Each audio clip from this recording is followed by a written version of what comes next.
Bom dia, irmãos. Paz seja convosco.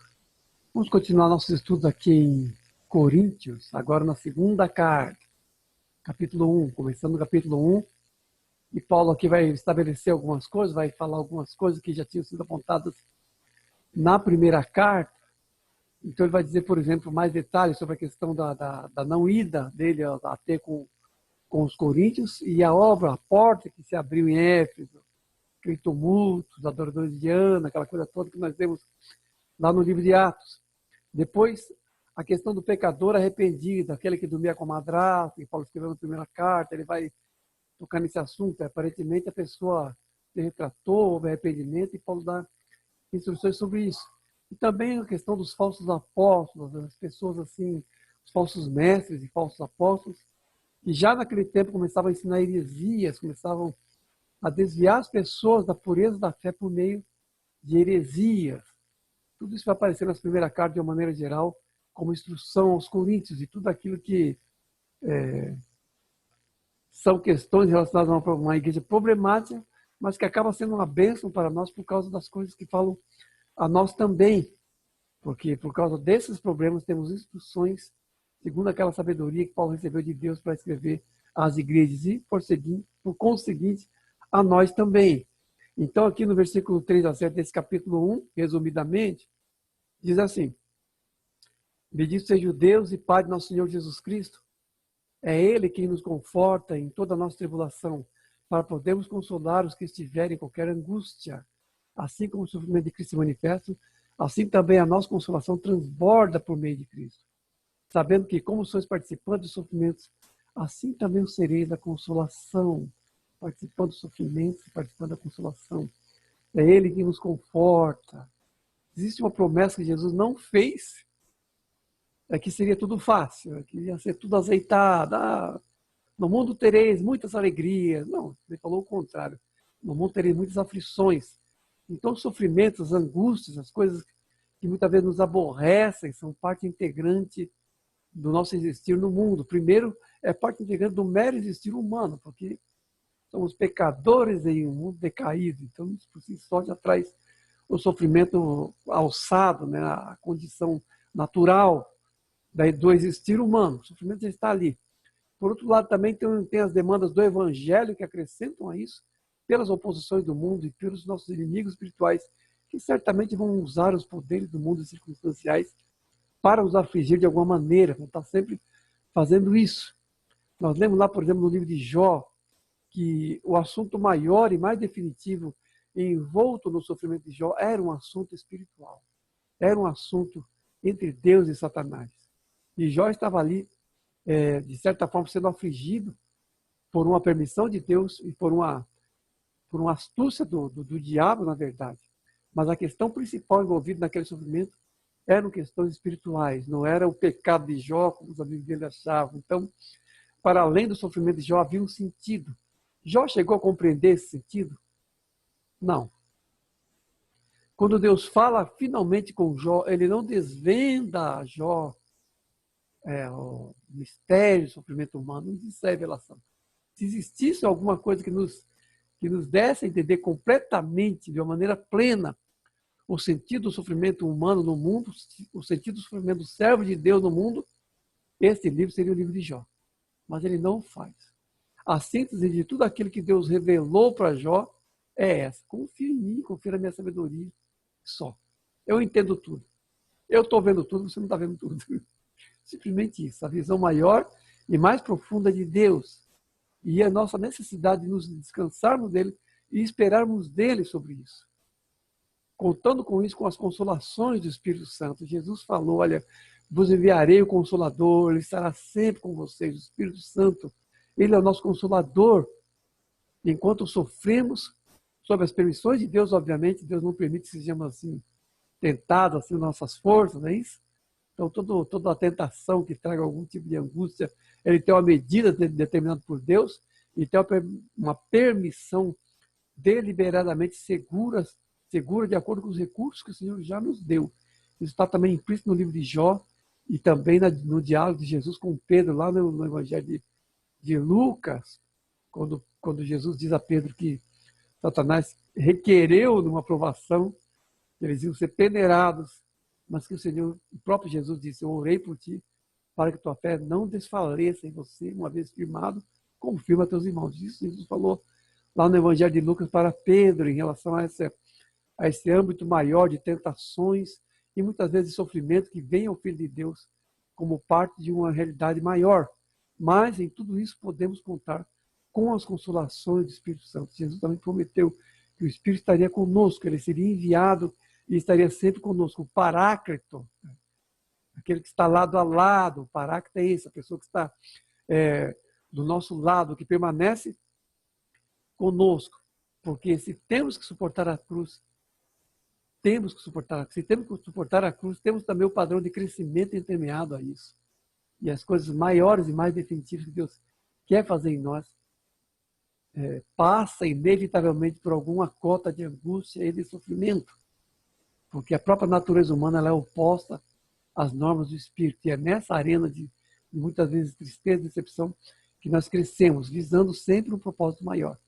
Isso nós temos que ter essa confiança em Deus, de que há um propósito para isso. Ele está nos fazendo crescer de alguma maneira.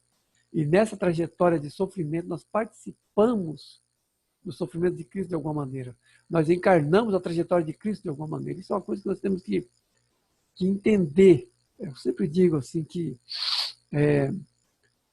toda profecia tem um núcleo de cumprimento permanente. Por quê? Porque ela estabelece assim, um padrão divino de coisas. Não é tanto assim previsão do futuro, né? O sentido mais vulgar de profecia é previsão do futuro.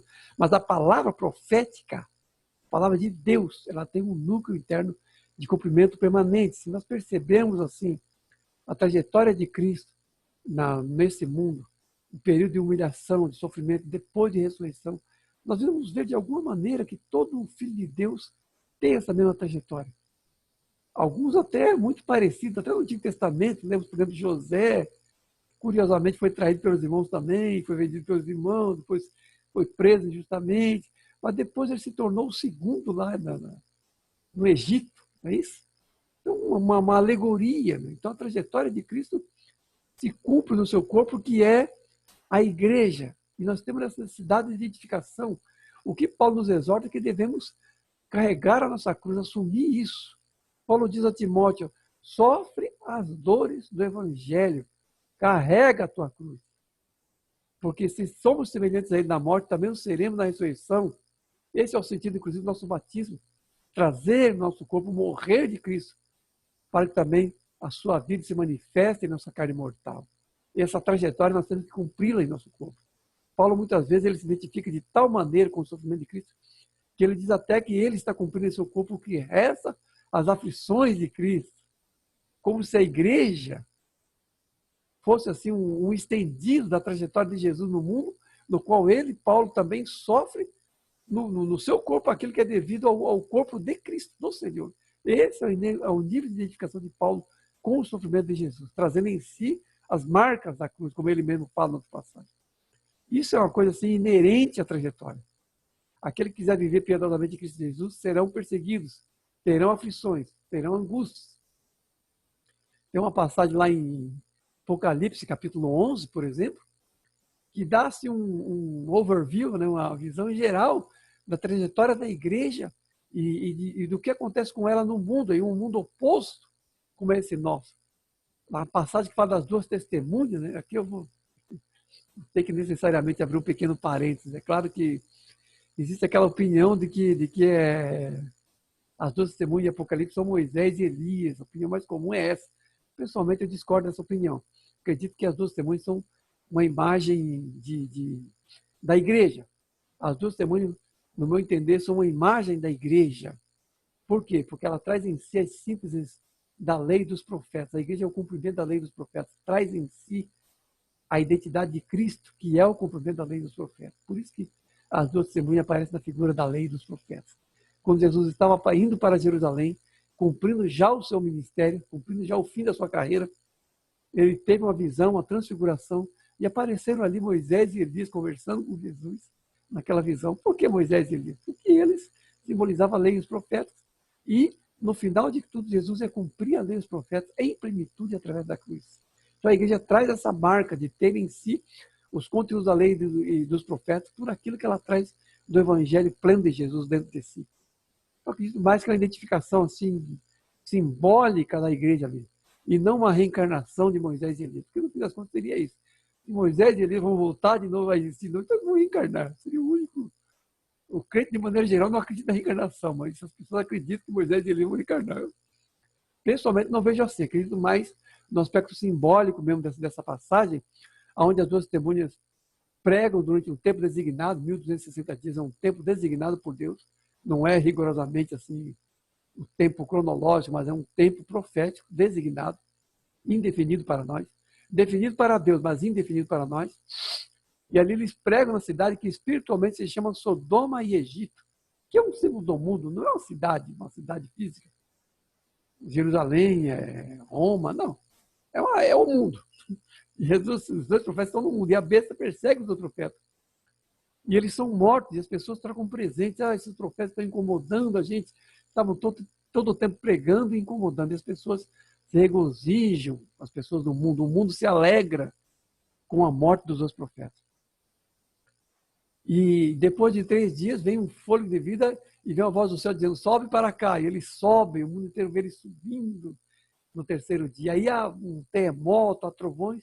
E aquilo é um retrato da trajetória inteira da igreja, que prega a palavra de Deus, sofre as oposições do mundo, é martirizada no mundo, o seu corpo fica estendido na praça, que se chama espiritualmente Sodoma e Egito, porque Egito é a estrutura política formidável do mundo, a estrutura jurídica, política, a arqueadura maior e mais sistêmica do mal no mundo é o Egito. E Sodoma é a sua interioridade mais definitiva, que é o seu pecado, que é a sua prostituição, o seu mal mais intrínseco e mais oculto, por debaixo daquela estrutura formidável e muitas vezes considerado lícita aos olhos de um povo cego, que não vê realmente a raiz das coisas. Então, Sodoma e Egito é o mundo. E os profetas, as duas testemunhas, são as duas oliveiras, são duas identidades ali. Não são duas pessoas no sentido estritamente físico, mas são duas colunas, não é isso? Que é a igreja, a firmeza e coluna da verdade. E eles são martirizados no mundo, e depois de 3 dias estão ressuscitados. Por que depois de 3 dias? É claramente aqui uma alegoria do próprio Senhor Jesus, que foi morto também e ressuscitou no 3º dia. Só que aqui a morte e a ressurreição de Cristo se cumprindo na igreja é o cumprimento da trajetória inteira da igreja, que também é morta, que também é levada até o Senhor e que também trará, de certa forma, o juízo para esse mundo. Porque esse mundo será julgado segundo aquilo que trata a igreja. Então, se nós somos participantes do sofrimento de Cristo, também o seremos da sua ressurreição. Se somos participantes das aflições, também o seremos da consolação, sendo que a última e definitiva consolação é a nossa ressurreição final. Isso que vai acontecer nesse 3º dia profético de Apocalipse 11, quando o Senhor der a ordem e vier arrebatar a igreja, não é isso? A igreja é ressuscitada, já está com Cristo, mas será assim, revestida de um corpo glorioso por ocasião da segunda vinda. Então, isso, capítulo 11 de Apocalipse, fala isso figurativamente, desse identificar maior da igreja com o Senhor Jesus e tudo aquilo que acontece em decorrência das oposições do mundo e, finalmente, a vitória da igreja sobre as forças desse mundo. Essa é a profecia permanente da trajetória do Senhor, o modo como ela se cumpre em todos os seus filhos. Sempre se cumpriu e sempre se cumprirá. Todo filho de Deus passará por sofrimento, passará por angústia, passará por humilhação, até que finalmente seja glorificado no tempo escatológico, em que será revestido de glória, será revestido de um corpo glorioso. Isso no final de tudo. Esse é o arco maior desses cumprimentos. Enquanto isso, sofremos angústias até que sejamos revestidos da nossa verdadeira habitação celeste, tá? Da promessa de Deus. Depois, continuando no versículo 8 a 11, diz assim, porque não queremos, irmãos, que ignoreis a natureza da nossa tribulação.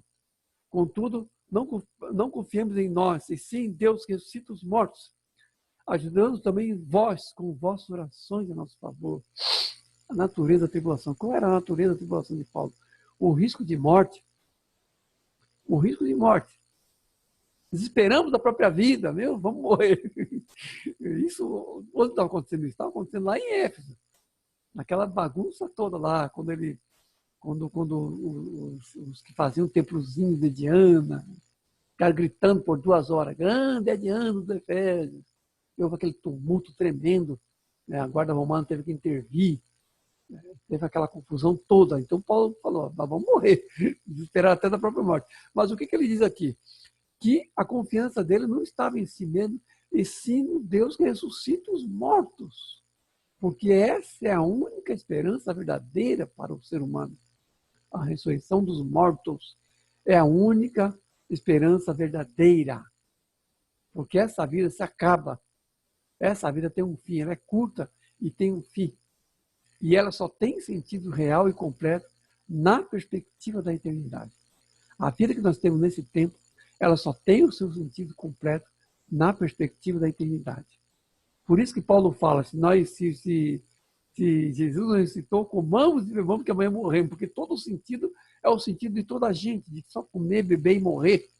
Mas a eternidade traz uma perspectiva maior para essa existência, de modo que sem ela, essa vida fica sem sentido, fica uma angústia, como falava lá os existencialistas, né? O Sartre, Camus, uma vida sem sentido, uma angústia, uma náusea. Né? Realmente, é o que vira a vida humana sem essa esperança. E Paulo ali fala como que tem a vida numa balança, porque a vida humana está ali, a vida dele, aliás, estava ali, na balança, no fio da navalha, mas ele sabe que a morte não é o fim. A esperança maior e mais definitiva para além da morte é a vida eterna. É a vida eterna. Isso faz com que Paulo veja isso numa outra perspectiva. Nós não confiamos em nós mesmos. Por quê? Porque nós, em nós mesmos, somos finitos. Mas a esperança maior e mais verdadeira está para além da possibilidade humana. O que o ser humano pode em relação à morte? Nada. O ser humano não pode nada. Pode ter a ciência que tiver, pode ter a injeção que tiver, pode ter a tecnologia que tiver. Em relação à morte, o ser humano não pode nada. É um estatuto soberano que vem em consequência do pecado. Mas foi de tal maneira estabelecida por Deus que ela vem mais cedo ou mais tarde. Você se esforça para que ela venha mais tarde. Mas ela vem mais cedo ou mais tarde. Talvez mais cedo, talvez mais tarde.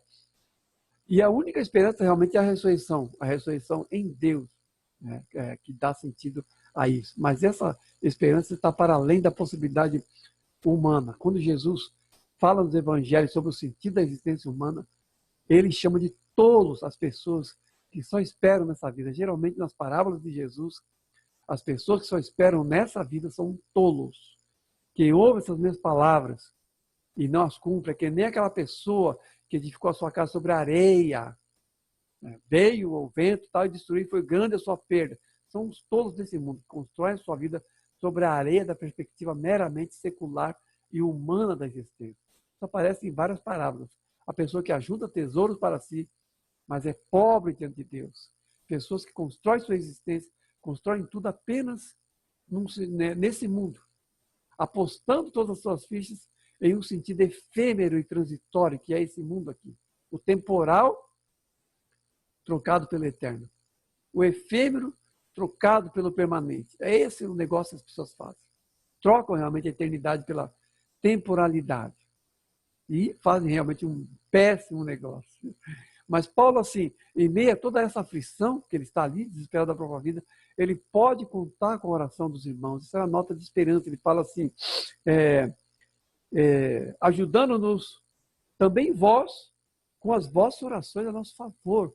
Então, ele conta com as consolações do Senhor, do Espírito de Deus, mas conta também com a oração dos irmãos. As consolações e o fortalecimento de Paulo vem de duas fontes. Vem do Senhor mesmo, do Espírito Santo, com suas consolações, e também dos irmãos com suas intercessões e orações. Nós lemos lá, por exemplo, do episódio de Pedro sendo preso, né, lá em Atos 4, se não me engano, 13, 4. Acho que é só Atos 4. Né? Pedro foi preso.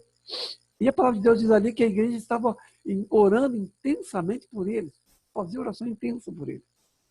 E aí diz ali, fala do livramento, o anjo foi lá, caiu as cadeias, as portas se abriram. Depois acabou sobrando para os sentinelas, lá eles foram condenados, provavelmente condenados à morte depois.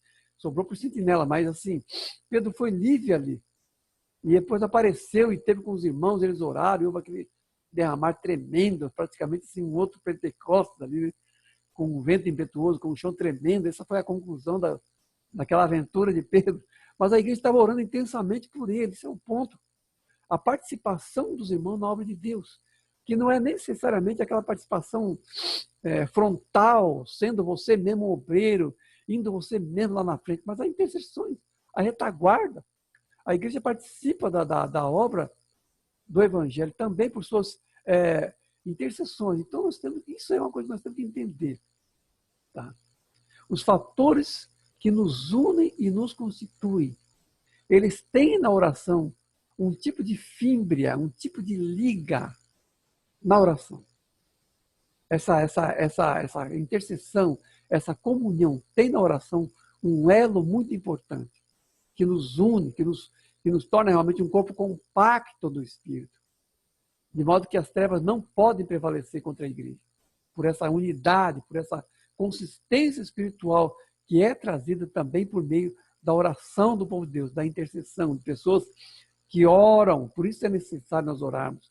Por isso eu sempre insisto. Devemos viver sempre sob o primado da espiritualidade. Nós temos que ser homens e mulheres que oram. Temos que ser pessoas de oração. O verdadeiro andar da igreja é um andar de joelhos. Para além de qualquer dom, para além de qualquer capacidade, para além de qualquer estrutura, para além de qualquer coisa que se valorize, a oração tem que ser realmente uma norma soberana na nossa vida. Temos que ser pessoas de oração. Temos que estar orando por nós, orando pelos irmãos, orando por nossos líderes, porque aí o Senhor flui. A palavra de Deus diz assim, que Deus habita nos louvores do seu povo, não é isso? Louvor do seu povo. Então veja que a presença de Deus ali no louvor, na adoração, é uma realidade de concretização espiritual da presença de Deus. A oração também é um meio pelo qual nos consolamos, nos fortalecemos e guardamos uns aos outros. Nós temos que entender essa liga, essa fímbria que nos une espiritualmente perante o Senhor. Temos que entender a oração nesse âmbito, no âmbito das coisas que nos definem, no âmbito das coisas que nos fortalecem, no âmbito das coisas que nos fazem uma unidade orgânica, compacta e espiritual perante o Senhor. Nossa organicidade e nossa unidade como igreja está na oração grandemente estabelecida. Temos realmente que entender isso. Eu sempre digo, preciso de pessoas que orem. Preciso de pessoas que orem. Tenho poucas pessoas comigo nesse tempo. Poucas pessoas nesse tempo. Mas, sinceramente, se o Senhor me falasse, olha, Camilo, tem aqui para você um implantador de igreja aqui, PhD em Harvard, aqui, implantador de igreja. Tem aqui um outro aqui, evangelista. Esse cara aqui prega, fogo cai. Aí ele prega que nem... Tá bom.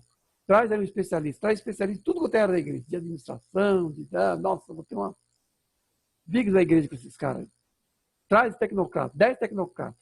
Se o Senhor me trouxesse 10 tecnocratas, me trouxesse outra pessoa, agora tem essa outra alternativa aqui, que é a Dona Maria. Sabe o que a Dona Maria faz? A Dona Maria não faz nada. Mal sabe ler. Ela lê a Bíblia, mas é quase analfabeta. Mas ela ora, e ora muito. E eu ouço as orações dela. Sinceramente. Eu falaria para o Senhor, tá bom, pega os cabeções e leva embora. Me dá a Dona Maria, porque eu preciso de pessoas que orem comigo. Eu posso ter 3 pessoas que oram, tá? E isso vai me ajudar muito mais do que 10 cabeções, 10 opiniões, 10 filosofias de igreja, 10 doutrinadores. Uma pessoa que ore muito. É o que eu mais preciso agora. Pessoas que oram. Tá? Eu me lembro que eu estava lendo um livro chamado Nem Uma Hora. É um livro de um americano chamado Larry Lee. Livro sobre oração. E ele diz assim, que ele estava um dia no palco, lá no púlpito, provavelmente um lugar mais alto, pelo que entendi ele na narrativa. Ele estava pregando ali, estava especialmente ungido naquele dia. Ele sentiu uma forte unção de Deus. E enquanto ele estava pregando, ele sentiu ali. E pensou de si para si, enquanto pregava, e pensou, hoje estou bombando, né? Pensou assim, deu até uma Hoje eu estou mandando ver. Enquanto pregava, veio isso no coração dele. E na hora, enquanto ele estava pregando ainda, o Espírito de Deus falou assim, vem cá, deixa eu te mostrar um negócio aqui. E chamou a atenção dele para um grupo de mulheres lá embaixo. Olha para aquelas mulheres ali. Tinha cinco, seis, um grupo de senhoras assim, orando. Abençoa, Senhor, unge o teu servo, Senhor, tal. Aquelas irmãs do fogo, né, como se diz. E o Espírito de Deus falou para ele, olha, você está com esse gás todo aí por causa daquelas irmãs ali. Ó. Elas que estão sustentando você em cima. Foi muito interessante. Né? Agora, aquela questão, né? Os anônimos que oram, porque não são as pessoas que aparecem.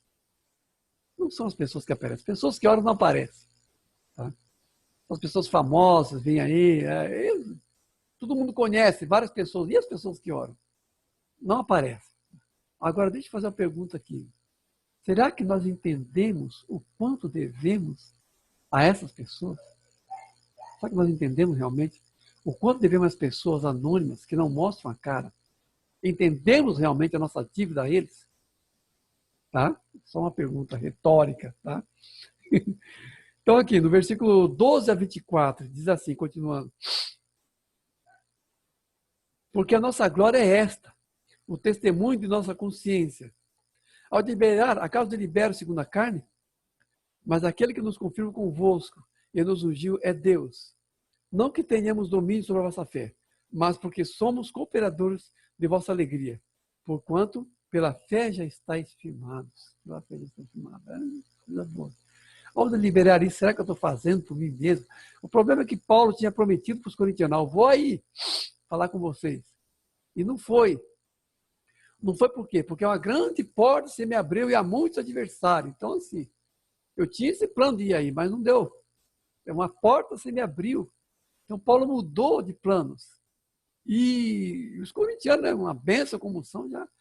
Tá vendo? Ele falou que vinha e não vinha. E ficaram lá, murmurando, mal, criticando Paulo por causa disso. E Paulo evoca por a consciência. Eu estou de plena consciência, fiz isso, testemunho da minha consciência, minha glória é essa, o testemunho da minha consciência. Eu sei diante de Deus que as minhas intenções são sempre as melhores, eu estou afinado com a vontade de Deus, estou afinado com o Evangelho. Se vocês estão interpretando mal, o problema é de vocês. A minha consciência está pura, está simples aqui. Então, Paulo evoca isso. Diante da má interpretação dos corintianos sobre o fato de ter ido lá, as murmurações, as críticas, para variar, ele fala, não, não fiz dessa maneira, não estou assim, com essa mentalidade dúbia, né, que vocês estão pensando. É a coisa mais triste que tem realmente, é você tratar com pessoas que falam que vão e não vão, falam que vem e não vem, falam que vão fazer e não fazem. Isso é uma paciência, realmente. Mas, no caso, ele está se justificando. Eu estou explicando, olha, aconteceu isso aqui, olha. Então, ele tem que explicar, né? Tem que explicar o porquê dele não ter ido. E ele evoca o testemunho da sua própria consciência, dizendo, olha, eu faço tudo segundo a minha consciência, segundo aquilo que entendo que são as demandas do Evangelho. Né? E ele evoca, inclusive, a unção, né? A unção que ele tem recebido. Quem me confirma convosco é Cristo que nos ungiu. E que nos ungiu foi Deus. Então, assim, ele confirma a retidão de sua consciência na norma daquilo que tinha sido o seu ministério entre os coríntios, debaixo da unção de Deus, com a confirmação da graça de Deus entre eles. Então, Paulo, para explicar para eles, ele tem que primeiro falar de sua própria consciência, que é firme no Evangelho, e também da unção de Deus, do agir de Jesus por meio deles entre os corintianos, trazendo a confirmação de toda a inteireza de intenção e de compromisso. Quem nos ungiu no cumprimento é Deus. Então, para além daquilo que os corintianos estavam criticando, Paulo fala, estamos fazendo a obra de Deus para além de tudo, para além até do juízo humano que vocês possam fazer as minhas atitudes, é a obra de Deus que eu estou fazendo, e isso debaixo da unção de Deus. O fato é que Deus tinha outros planos. Né? O coração de Paulo fez plano, mas o conselho veio de Deus, não é isso? Paulo queria ir ter com ele realmente, tinha toda essa intenção. Quando ele não pôde, tentou enviar o Apolo. Não vou não. Apolo falou, esse abacaxi, não quero. Apolo não quis ir, depois ele enviou também o Timóteo.